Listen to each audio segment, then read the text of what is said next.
It's good day to brew, baby. What is up, YouTube? It's your boy Millsy, back with Home Counter Commander, back for another episode of Millsy Brews, the show where I brew version 1.0 deck lists for the commanders in front of us in my quest to brew the magic world.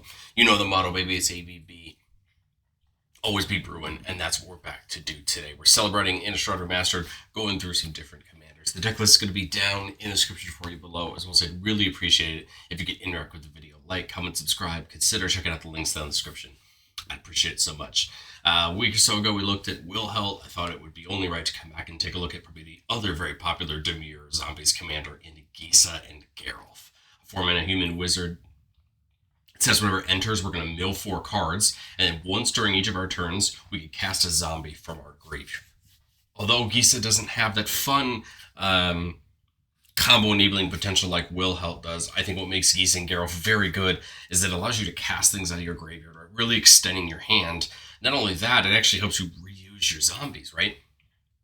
Remember that we do have zombies that have things like ETB abilities and die triggers that really matter. Well, we can, do things with them and then play them back out of our graveyard to have them again in order to take advantage of that a second time. And I think that's where we're going to try to take the most advantage out of Gisa and Geralf. The other thing is we can actually, mill ourselves, right? Self-mill to get zombies into our graveyard to play, which is a big option. And then we're going to try to make zombies dying kind of the thing that's going to help push our game plan forward and get us closer to that win. At the end of the day, there's a lot of great zombies, but I think some of the zombies that we want to see the most are things like a Cursed Marauder. So it says whenever it enters the battlefield, each player sacrifices a non-token creature. This is good because we can play one zombie per turn. A Cursed Marauder is going to come in, force everybody to sacrifice, and it can sacrifice itself, meaning it would be back in the graveyard for us to play again. This could help us, start keeping our opponent's creatures down. Now, of course, not as effective into things like, tokens decks that have a wide board, but we can pair this with our abilities to hopefully pare that down a little bit more. Cemetery Reaper is going to buff all of our zombies and give us a chance to exile a creature card from anyone's graveyard to make a zombie creature token. Cleaver Scab can actually sacrifice a zombie to make 2 copies of it. This is really nice because then we can recast that zombie right back out of our graveyard with Gisa and Geralf to get another copy of that. Death Baron giving all of our zombies +1/+1 Death Touch. Diregraph Captain giving them all +1/+1, and then whenever another zombie dies, we can have a target opponent lose a life. Eternal Skylord is going to make a zombie army when it comes in, and then it gives all of our zombies flying, which is a great ability. These amass cards that amass and then give your zombie tokens an ability. It'd be easy to focus on this top one, but I think the bottom one, considering so much of our deck can make zombie tokens, is what we really care about. And flying is a great ability for our zombies to have. Fleshbag Marauder, another copy of that. Everybody sacks a thing. And then we start getting into some of the copies of Gisa and Geralf by their own that we have in the deck. We have the Geralf from OTJ. Whenever we cast a spell during our turn other than our first one, we get to make a zombie token. And then every zombie that comes into our control gets a counter on it for each other zombie that came in before it. This turn, or Gisa can sacrifice a creature to make 2 black zombie creature tokens, where X is that creature's power. You could technically use this to turn 1 zombie 2/2 zombie into 2/2 zombies if you wanted to, but there are better ways, to use this effect to get more zombies out of the zombie that you sacrifice. And again, sacrifice the zombie, put it in the graveyard, get it back out with Gisa and Geralf, Gleaming Overseer, Hexproof, and Menace to our zombie tokens. Grey Merchant of Asphodel is another interesting zombie to play out of our graveyard. Whenever it come in, each opponent's going to lose X life, where X is our devotion to black, and then we gain life equal to the life lost this way. Right way to build a big board. Play the Grey Merchant, hit that life loss, and then find a way to sacrifice it and play it again the next turn, to make sure that we're getting that over multiple turns. Headless Rider, whenever it or another non-token zombie we control dies, we get to make a zombie token. Great way to keep our board of zombies being accrued upon every turn. Lord of the Cursed and Lord of the Undead both give all other zombies +1/+1 and pack some abilities. Lord of the Cursed lets all zombies get menace until end of turn. Lord of the Undead actually lets us bring a zombie from our graveyard back to our hand, so not bad abilities to add on to that buff. Midnight Reaper is kind of similar ability as what we saw for Headless Rider, except instead of making us a zombie, we get to do a damage to ourselves and draw a card, a way to turn through our deck, get the things that we want to get access to. Machias is very interesting, giving all of the non-human creatures we control +1/+1 and a dying. So if it would die and it didn't have a counter on it, we get to bring it back with a counter on it. A great way to take advantage of zombies having ETBs or dying triggers, and making sure we can get them back. The Scarab God is probably one of the only non-zombies in the deck. Being our upkeep, each opponent loses X and we scry X, or X is the number of zombies we control. So we start getting damage over turns. We can pay 4 to exile a creature from a graveyard and make a copy of it that's a zombie, which is a fun effect, right? Depending on what your opponents have on their sides of the field. And then the Scarab God can put itself back in its owner's hand when it dies. Undead War Chief not only reduces the cost of our zombies, but gives our zombies a buff. Not a bad one there, as it will also buff itself, unlike the other ones, that just give all other +1/+1. Vizier the Scorpion, giving those zombie tokens Death Touch, a great way to make sure that if our opponents are going to chump block us, they're going to have to pay for it. Zombie Master gives them all Swamp Walk, and we can pay a black to regenerate them. And then Zola Shore is just another copy of that Gisa and Geralf effect. If we have them both, then we can do it twice per turn, allowing us to cast another zombie creature from our graveyard this turn. So very useful ability, especially if we can get both out at the same time. But I think where our deck's going to excel is milling everyone, or milling ourselves to make sure we have more zombies to cast. And there's a lot of ways we could do that. Invasion of Amonkhet makes a ton of sense. When it comes in, everybody's going to mill 3, and then each opponent discards a card, and we draw a card. And then when we can flip it over on the backside, it can come in as a copy of any creature in a graveyard except it's a zombie. So it could be ours, it could be our opponent's. Here's just a great way to get a little bit of mill on ourselves, and then potentially steal a key creature, right, as ability away from Lazotep Convert. Liliana Death's Majesty is going to make a zombie token in mill 2, which is pretty cool. Her -3 can straight up just bring a creature card from our graveyard back and make it a zombie. But the important thing is that we don't have to cast it, right? We could just bring one straight back, although it's better if we can cast it. But the nice part about the -3 bringing it back without casting it is, let's say we have something like Grey Merchant, we could bring it back with Liliana, have its ability go off, sacrifice it, and then cast it with Gisa and Geralf, right? And then we get kind of some of these abilities multiple times per turn, which might be very useful over the course of a turn. Liliana, untouched by death, is going to mill us 3, and if at least one zombie is milled this way, everybody loses 2 and we gain 2. Super great. Her -2 can also be some removal, which is great. And then her -3 can actually just allow us to cast all zombies from our graveyard this turn. That's, again, very useful, either if Gisa and Geralf isn't on the battlefield, or if we just want to cast multiple zombies this turn. Bury Allied can have us go get 3 creatures of our choice and throw them in our graveyard. Or maybe to go find the zombies that we need and put them in our graveyard. And then Dread Summons is a really fun one, so we can have each player mill X. And for each creature card put into a graveyard this way, we get to make a zombie token. So that's pretty great, right? We want to mill our own zombie creatures, so that's great. And then if our opponents mill them, we're making zombies on them too to really take advantage of it. There's a lot of ways that we can make dying matter in our deck. Instead of going through all of the different ways that we can make zombies die, I just try to cherry pick what I think you can understand as the style of cards we're looking for. Funeral Room, whenever a creature we control dies, everybody loses when we gain one. This is that classic aristocrat style effect. We have multiple in the deck, and we want those there to help us out. We have cards like Ghoulish Procession. Whenever one of our non-token creatures die, we get to make a zombie. We have multiple of that, right? Things like Headless Rider and things like this, they're in the deck as well. And then if we really want to control the board state, we need to look into things like Grave Pact. Whenever a creature we control dies, everybody else sacrifices a creature. This is a great ability because we want to be sacrificing our zombies for value. When we're doing it, we're helping keeping our opponents at bay. And what generally decks like this are going to do to succeed is have creatures on my board, but you not have creatures on your board. And eventually we're going to grind out that value to win the game. But I've said it before on the show, and I'll say it again. No deck's ever complete. This is my version 1 point shot at Gisa and Geralf. And I think there's a lot to learn in testing, which is what do we need? Do we need more mana? Do we need more zombie tokens? Do we need more way to buff our zombies? I think there's a lot of ways to look at that. I think of the 3 of the cards on the screen, I think the card I'm the most apt to add is Crowded Crypt. This is a 3-mana rock that's going to add a black mana as a regular mana rock. Whenever a creature we control dies, we get to put a counter on it. And then for 6 mana, we can sack it to make a 2/2 zombie for each counter on it. A great way to start the game off by getting some mana, and then the late game, cashing it in for some tokens. Necromancer's Stockpile seems interesting. We could pitch a creature card to draw a card, and if the discarded card was a zombie, we get to make a zombie token. This seems great, right? Because then we can play those things out of Gisa and Geralf. I like this idea for some card draw. I'm representing, does the deck need more card draw? I think we're in blue, right? So we do have a lot of other ways to draw cards. And then Tomb Tyrant seems fun. We can pay 3 mana and sack a creature, return a creature from a graveyard to the battlefield, but we have to have at least 3 zombies in our graveyard to do it. Again, I like this ability, but my question was, do we have enough recursion or do we need more? where's that happy medium of wanting to play things off of Gisa and wanting to straight up use Reanimator, these abilities to get things back. I think that's something in testing we'll start to better understand as we see how the deck functions. But let's do what we do best on the show. Into our playtest. Starting off on the first one, we got a 4-lander with the Scarab God, Empty the Library, and Vizier the Scorpion. So not a bad start.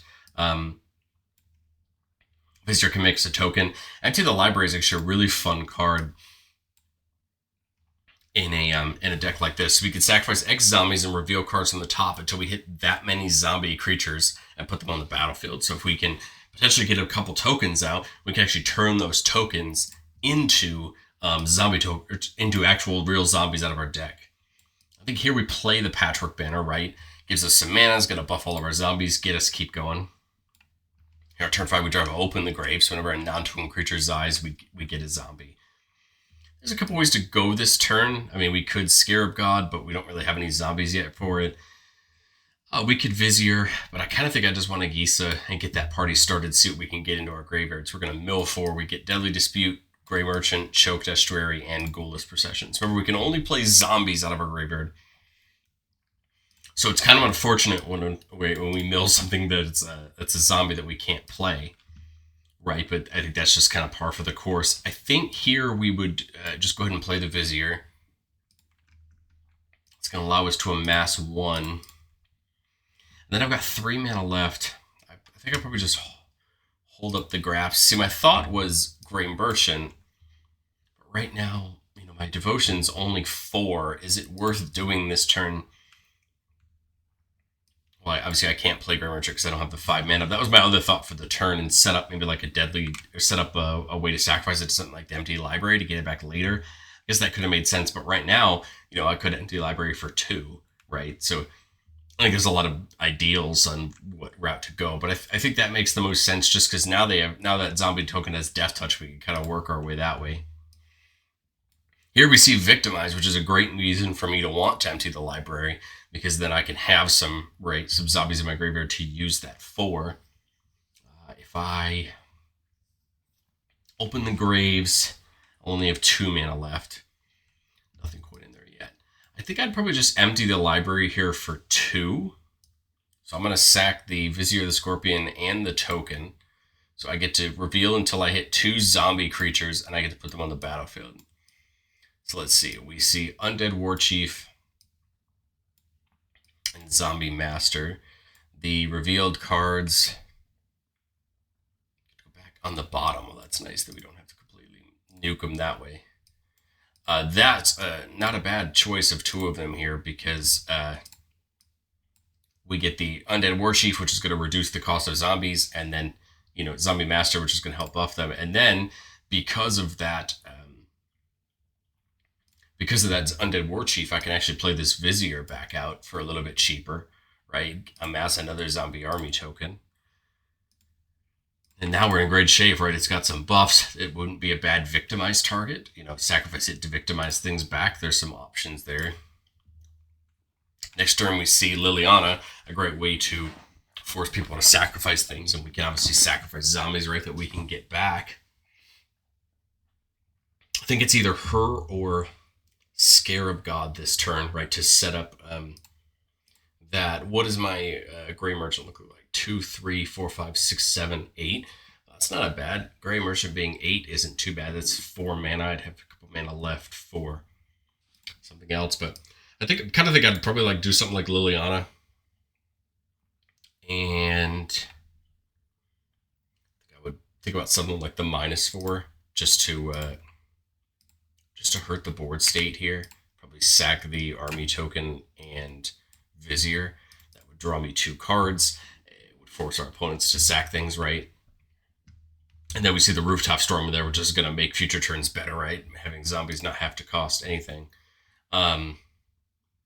Now we're in great shape for something like a Victimize. We have the Buried Alive to continue to seed our graveyard. I like this, right? Because Rooftop Storm is going to mean that we could cast anything we want from our graveyard. We're just a little bit down on mana, but other than that, I think the good thing is Victimize kind of gets us around that, right? Because we could Buried Alive and then Victimize for 2 of them by just getting rid of a Zombie Master. Or we tick up, right? Tick up Liliana this next turn, to get a zombie and then sack that zombie to the victimize, right, to get to the things we buried alive. I think we're in a good spot. We can start turning our zombies into damage by attacking.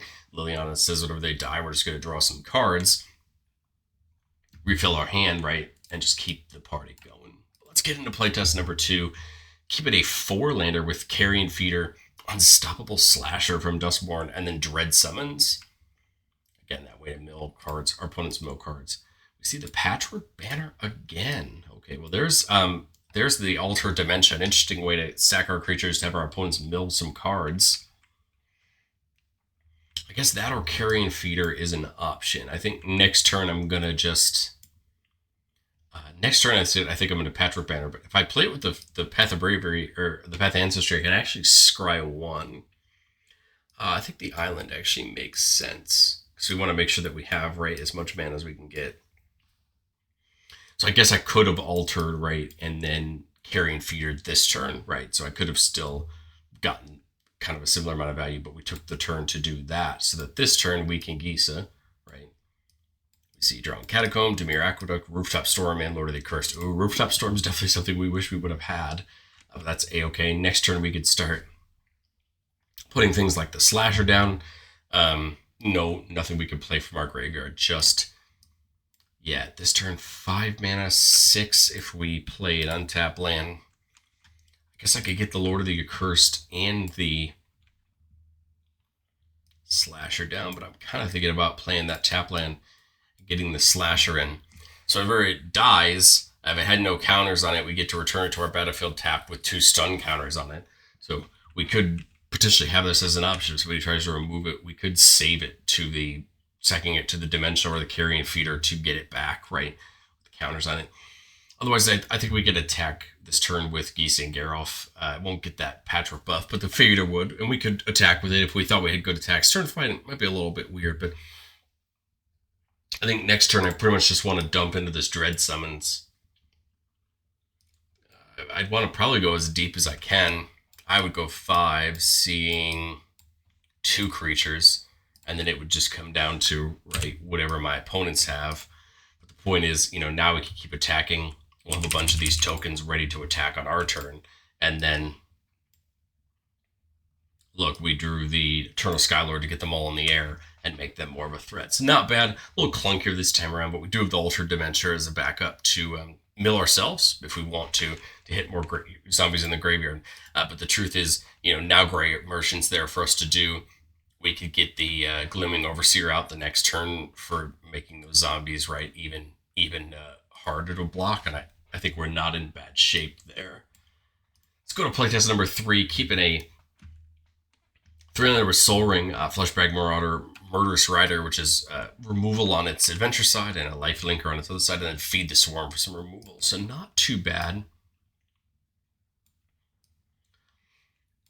Sunken Hollow, and then turn 2 we can... So I guess if I had turn 1 the Soul Ring... Oh, I still couldn't have turned 2 Gisa, right, because we needed the blue. If there was enough creatures out, I could Fleshbag. Otherwise, I think I just hold up the mana, right? Because I'm trying to think, if I do this turn 1 into the Soul Ring, turn 2 I still don't have a play. My play is either Fleshbag or nothing either way, right? So then turn 3, now we can Gisa and Geralf, right? Get the party started. We have Lord of the Undead, Golden Procession, Terrortide, and a Swamp. Move towards our next turn right here, 6 mana. Love the idea of Necroduality to start getting extra things, right, when things come in. Unfortunately, I mean, we would be a little bit off playing something. I could... play I could play, some removal this turn. The problem is if I Necroduality, the only removal I'd have up would be Feed the Swarm. So I guess if there's something to Feed the Swarm, we swarm it. Otherwise, basically what I'm thinking about, and the Buried Alive's great to start feeding that. What I was trying to do was wait until I could play creatures to get extras with Necroduality, right? To make sure that we have as much value as we're getting off of that. We could double Fleshbag here, right?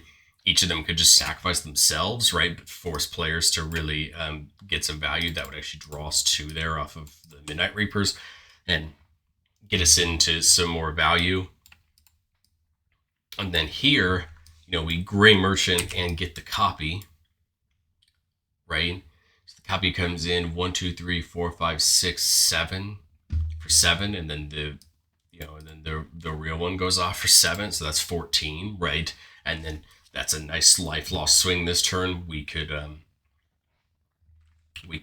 still do something like Buried Alive. And on future turns, right, once they die, we can get them back. We can get the Flesh Bag back again, right, for more sacrificing. I think things like Flesh Bag is what I think the deck would really excel at. That, getting them in, getting multiple triggers, right, really hurting our opponents' things as we're getting value while kind of sticking it to our opponents. But I'd love to know what you think of Gisa and Geralf down in the comment section below. I really enjoyed covering Innistrad Commanders. I hope you've enjoyed it too. I'd love to know what you think of Gisa and Geralf down in the comment section below. And I will catch you all in the next one.